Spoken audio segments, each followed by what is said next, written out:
If you're looking for an easy to bolt on rock slider that still protects the side of your Jeep, our classic sliders cannot be beat. But if you're looking for the ultimate in protection, you don't mind putting a few holes in the side of your Jeep, our Crusader sliders are where it is at. They feature integrated high-lift jack holes. I love saying jack holes. They have integrated rock lights. They protect the side and the bottom of your Jeep. They're really fantastic. They come bare, so if you want to color match them or match a combination on your Jeep, or they come black powder coated, I'm going to show you how to install them. Oh, and if you're looking for a Barbie themed Jeep to go to the beach, yeah, we got you covered there too. Let's get started.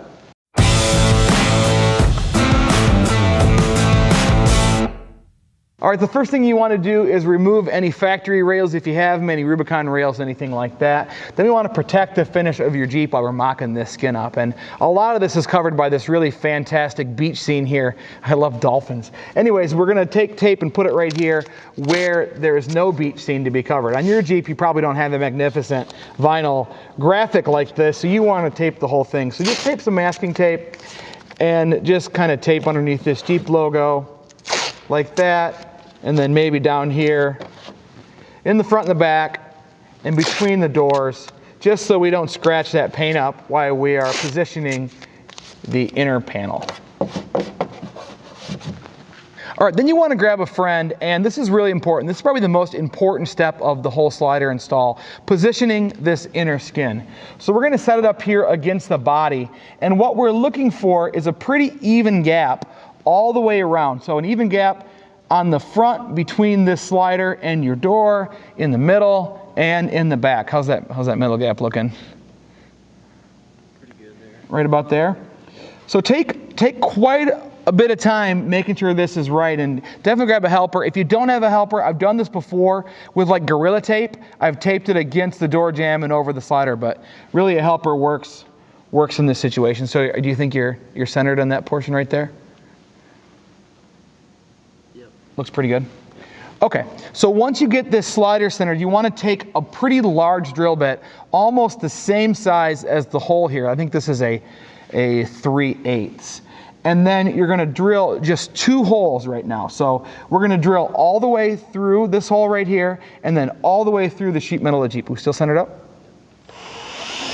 All right, once you get that first hole drilled, you want to make sure that you're still lined up with that hole. Switch positions with your friend here, and then come back to the back and make sure that this door gap is the same on the front and the rear all the way around. And then we're going to drill the very back hole just like we did the front. All right, once you get these 2 holes drilled, stop. Don't do any more on the slider. We're going to install 2 nut certs right now, and that's going to help us align all of the other holes. It's going to save a ton of issues later. So grab a 17 30-second drill bit and start drilling on those 2 holes that you drilled earlier. Make sure you go slow here. Don't go nuts with this drill bit. We do not want to tear the sheet metal.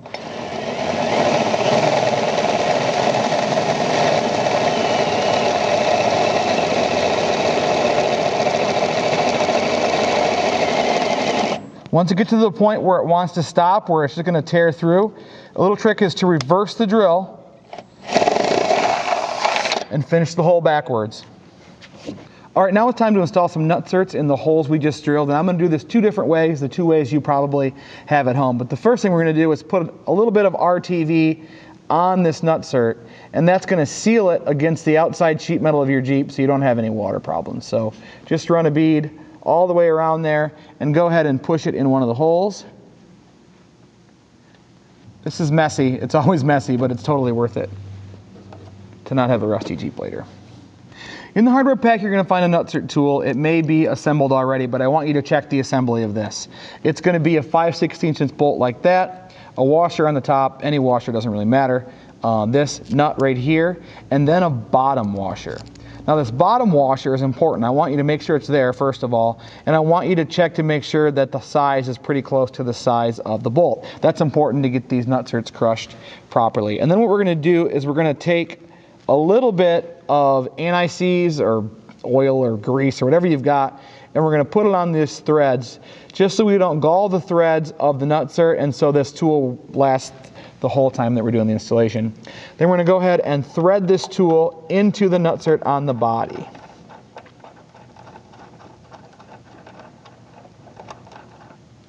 Now we're gonna take a ratchet with a 1/2-inch socket and an 11/16 open-end wrench. So we're gonna put the 11/16 open-end wrench on the nut, and then we're gonna grab this 5/16 bolt, and the nut's just gonna spin freely. That's just to hold tension against the face of the nut cert. Now, here's the important part when you're crushing this nut cert. You want to apply torque perpendicular to the nut cert. You do not want to apply torque like this or like this or like that. That's gonna crush the nut cert off center, and that's gonna be a huge headache. So I usually grab the ratchet as close to the head as I can, just to make sure that I'm putting perpendicular torque on that nut cert to get it started there. And then as it tightens up, you can move your hand down the ratchet as you need to.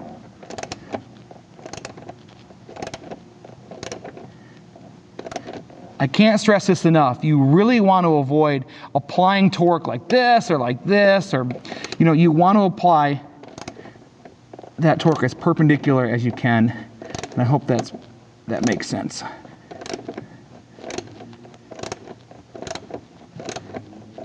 Once it starts to crush over, it starts to go a lot easier. So you're going to feel it loosen up. Then you're going to feel it tighten up again.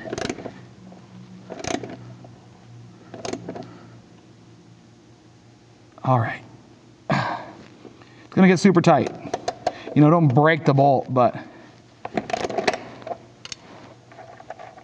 then go ahead and back everything off.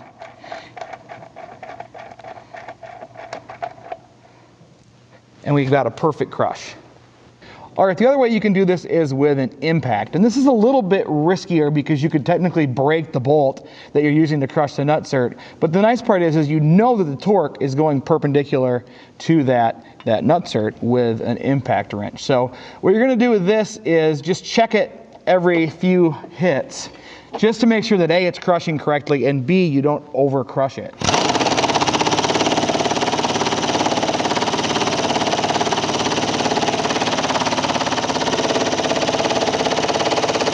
I've done these a lot, so I kind of have a feel for what the impact wrench sounds like when it gets to that point, but it's going to take you a few tries to get that. So if you're going to use an impact, be careful and check it every few hits of the impact.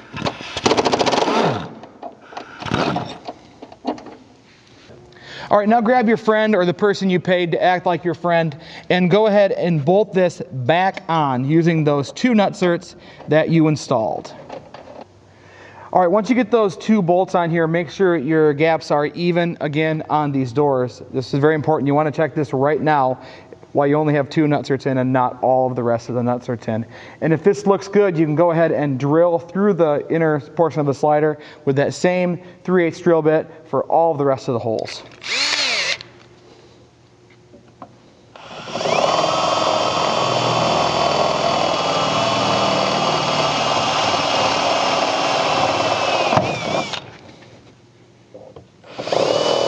Once you have all the rest of those holes drilled, we're going to go ahead and pull this inner skin off and then install all of the rest of the nut certs.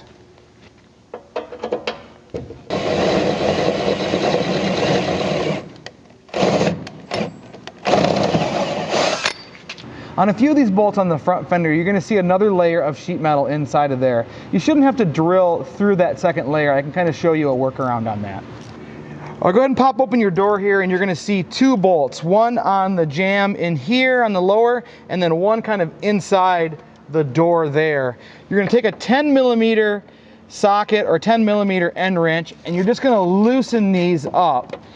And the fender is slotted here, so all we have to do is just loosen these bolts enough to let the fender slide outward. And then up here underneath, we're going to take these 2 bolts out. They are 10mm as well.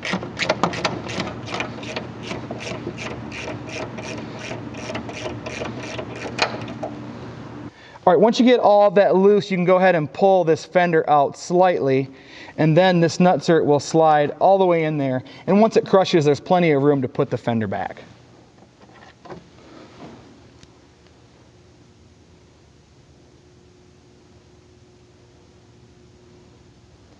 All right, there's actually one more way to install riv nuts that I didn't tell you about. It's called the Rivet King. It's pneumatic. It's pretty rad. And the reason I didn't tell you about it is because it's like $2,000. So we install a lot of Nut Certs, riv nuts have you here. So that's why we have one. And they really make it easy. But there's no reason for you to have one of these at home unless you like tools a lot. I like tools.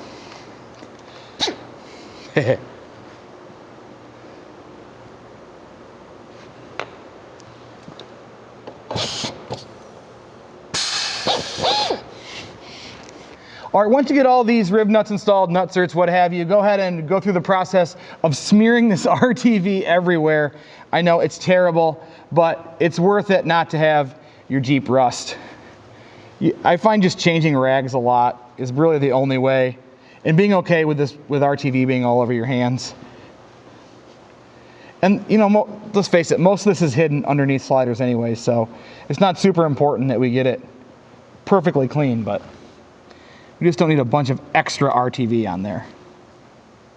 Now you can go ahead and reattach this fender using the factory mounting hardware and your 10mm socket.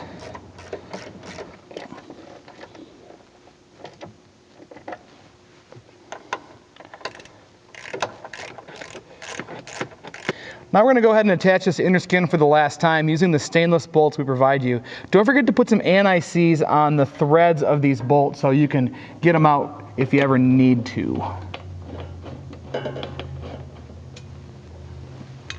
Now loosely install all these stainless steel side bolts here, and like I said, don't forget the anti-seize. And if any of these are not going in, they should all go in by hand. You should not have to fight these. Do not force these bolts. You have stainless threads against a nut cert, you're gonna cause problems if you try to force these bolts in. Assess what's going on. If the nut cert is not aligned in the hole, we're gonna link a video here, right here. Okay, we linked that video there. That's going to show you how to realign this nut cert in a hole. If it's so far out that's not going to work, you're going to have to take a die grinder or a drill bit or something, and you're going to have to make this hole bigger to fit this button head through. If you try to force this button head into this nut cert, it's going to be a nightmare. If the nut cert starts spinning, you're going to hate your life. So be careful. You may have to take the slider all the way off, but as long as you followed my instructions, put 2 in, tighten those down, and then drilled through these holes before you install the nut certs, you should be good to go. All right, with all those bolts still loose, now we're going to install these pinch seam supports. So there's a slotted hole and just a regular hole. The slotted hole goes towards your pinch weld. The round hole goes towards our sliders here, and you just want to loosely install these right now. Everything loose means you'll be able to not fight holes and such, so kind of get your fingers back behind there just to get these nuts started on here. So start the upper ones first.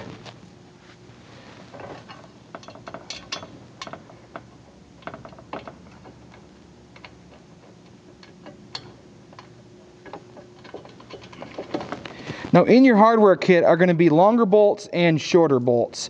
Go ahead and use the longer bolts down here, and then you're also going to use the rest of the longer bolts on the top of the sliders.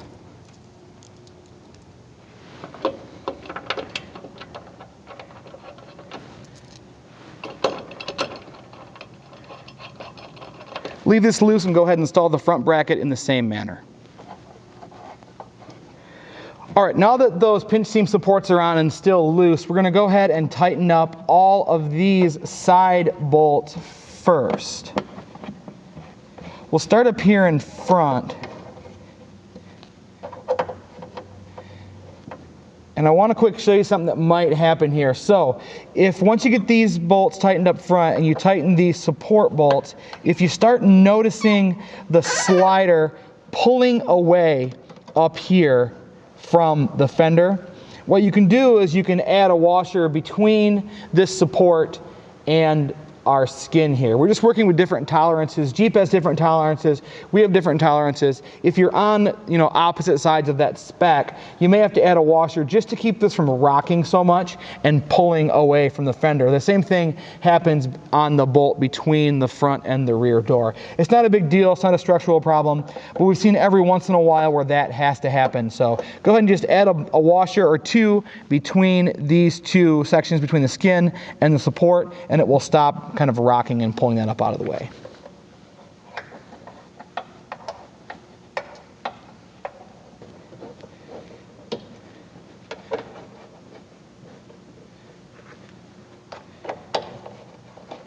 All right, last step on these inner skins are to install these nut clips, and these just go on where the dead low.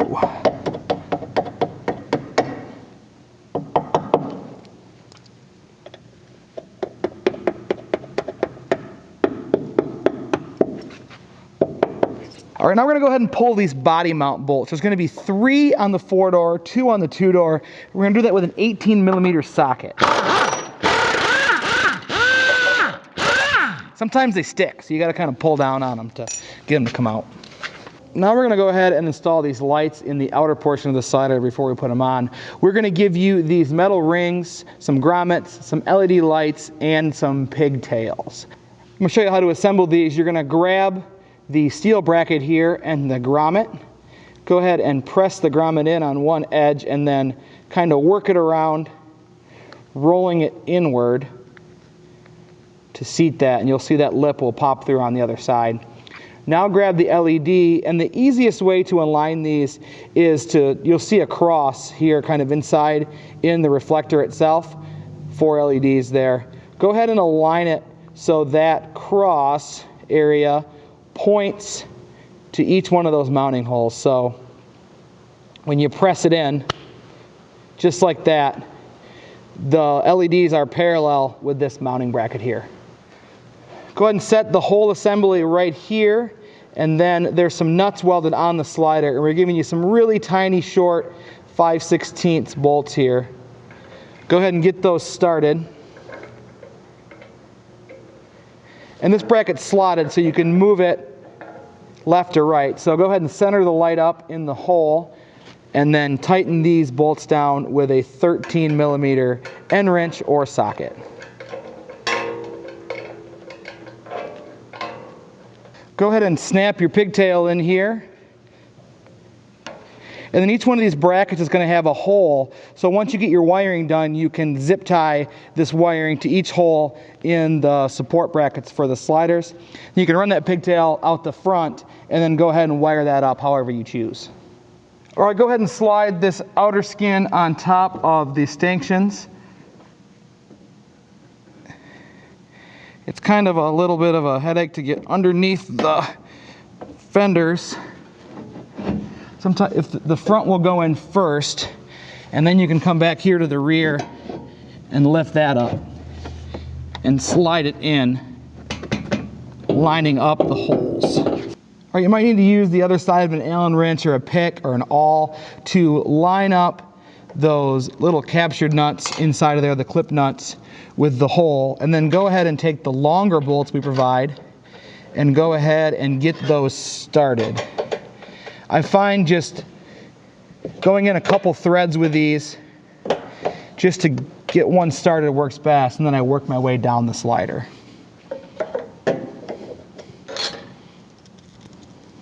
Once you get all those upper bolts just loosely installed, come down here to the lower bolts. There's 3 of them on the 4-door, remember, 2 on the 2-door. The smaller washer is going to go on the very frontmost one. So you're going to go ahead and get those kind of where they're supposed to go and just get them started.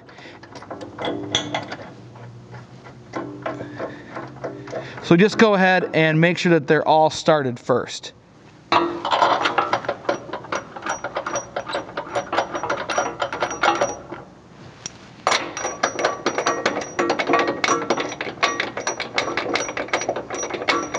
Once you get those 3 lower bolts just loosely installed, come back up here and tighten these upper bolts first. And you put anti-seize on these, right?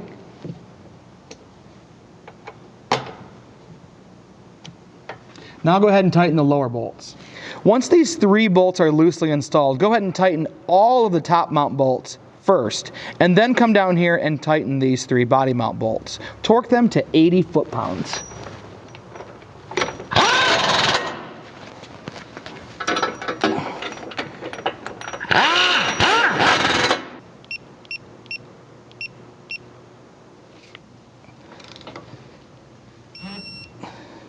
See, that wasn't too bad. As long as you take your time installing those nut certs, this install is gonna go super duper easy. If you have any questions, comments, or concerns about this install or any install, give us a call at 269-353-1184 or shoot us an email at tech@jcr.us. Thanks for your order and thanks for becoming part of the JCR Off-Road family. We'll talk to you soon.